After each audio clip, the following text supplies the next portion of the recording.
अस्सलाम वालेकुम। वालेकुम अस्सलाम। कैसी हैं आप? ठीक हूँ। कुछ लोगों का पाकिस्तान में कहना है टिकटॉक बैन होना चाहिए, कुछ का नहीं। आपकी क्या राय है? नहीं होना चाहिए। क्यों? मैं खुद भी बनाती हूँ। समझ रहे हो? समझ रहे हो आप? समझ रहे हो ना? अच्छा, आप खुद भी टिकटॉक बनाती हैं। आपको नहीं लगता इससे हमारा कल्चर ख़राब हो रहा है? नहीं, ये बड़ी अच्छी बात कही आप। अपनी अपनी चॉइस है सबकी। अपनी अपनी चॉइस है।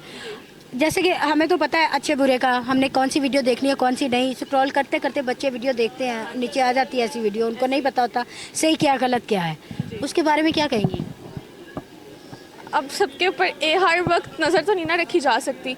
ओह यार, यार ये कितनी औसम है यार। अब अपना जो है सबको खुद ही करना पड़ता है। बात तो सही है।